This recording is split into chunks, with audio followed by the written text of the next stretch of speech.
I don't know what's wrong with me, but every couple of months I have to take my PC build that I worked so hard on to make it look nice, cable managed, and all that fun stuff, tear it all apart and put it into a brand new case just so I have something shiny and new to look at. And there's a case that I've been eyeballing ever since it was first announced, I think at CES this past year. And I finally saw that it was shipping at Best Buy, so I picked it up.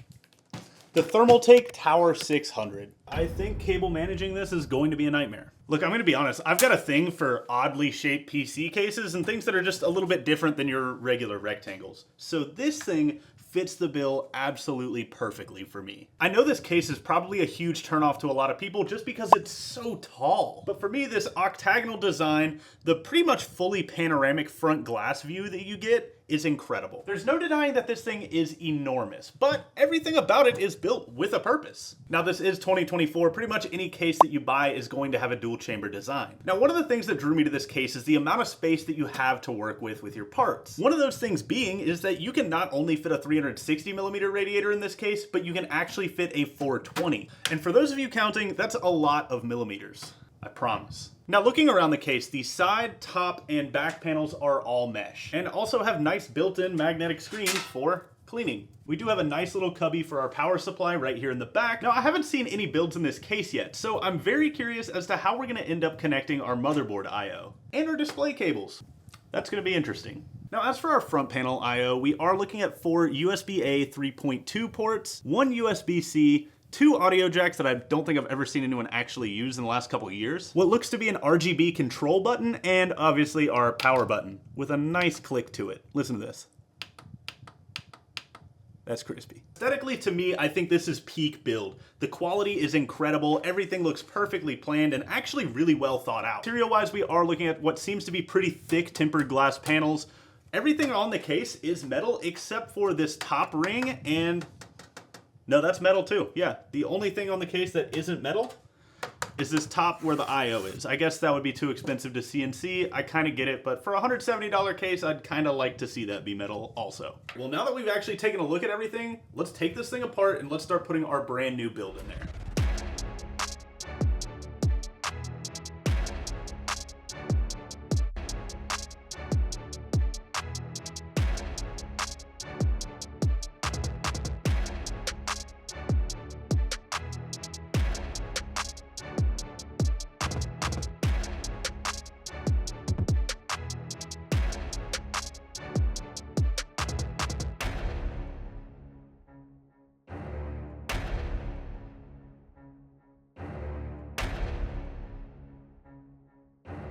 Honestly, I think that looks really good, but I might be crazy.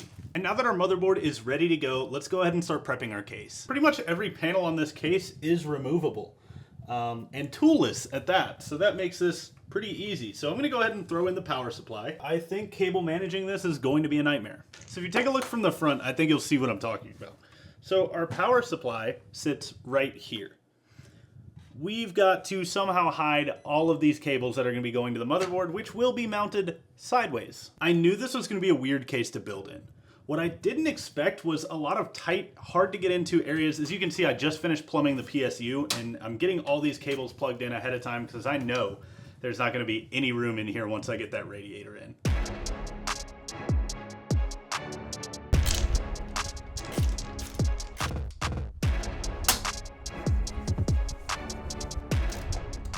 All right, now we've got pretty much everything installed except for our GPU, which I saved for last because, as you can see, this thing is jam-packed and I didn't want to try and work around it while managing the cables, which we were actually able to get looking pretty clean, if you ask me. I mean, it's not perfect, but it's manageable.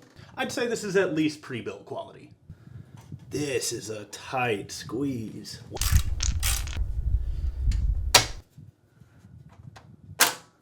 Look at that, got the back panel closed first try. All right, now that everything is mostly cleaned up in here, let's talk about what was great and what was not so great about building in the ThermalTake Tower 600. First, we'll start with the great. This case has a lot of room. Not so great, it has a lot of room, but it doesn't have room where you need it. I had an extremely hard time plugging in all of the PSU cables down there just because, I mean, I don't have small hands, but I don't have giant hands either. And this ThermalTake shield right here is not removable. Everything else on this case, for the most part, is removable, but that isn't, and I feel like that's a big oversight. Now, the question that everyone's wondering, including myself, because I haven't gotten there yet, how do you plug this thing into monitors, to peripherals, and all of that fun stuff? Well, you actually take this top off. That was violent. Which exposes your I/O, which is tucked inconveniently under these fans. So we're gonna have to remove the fans to plug in our peripherals and our graphics card to our monitors, which is incredibly inconvenient, as you can imagine. Cable managing the back of this was relatively easy. There is a lot of channels in the sides. You can pop off these back side panels, like on the diagonal. This case is an octagon, so I guess they're all side panels, if you think about it. But you can pop off pretty much anything you need to get to, and if you can't pop it off, you can unscrew it. Except for this, which again, major inconvenience, that's riveted on. Another thing is, I didn't realize how many fans I was going to need for this case. I pretty much moved everything over, but we've got one 140 at the bottom that I threw in there, that's not included. You've got two 140mm fans on the top. Those come pre-installed, set to exhaust. I've got one intake 140 at the bottom, three intake 120s on the radiator right here, and I really would like to add some to this side. I think that's going to be a necessity. Overall, the airflow seems fantastic, but we don't want to take any chances there, and we'd like to get the best configuration possible. All right, so it turns out that you are able to actually just take off the fan bracket pretty easily with two thumb screws, and the other side just pops into place. Now that everything is set up and rolling, I've got to say the whole I/O under the fans, GPU under the fans is a bit of a nightmare. I just went through BIOS updates, updating drivers, all that fun stuff you do when you put a new motherboard in, right? I don't want to do that again. Who is this case for? I've got to say this is for somebody that probably doesn't mess with their stuff as often as I do. I did not have a great time in the post-build process, but I do think it's all paid off, and I love the way this case looks, and honestly, the whole appeal of it. I think it has a lot of cool features. I don't like the I/O being under the fans. I think I've made that pretty clear by now.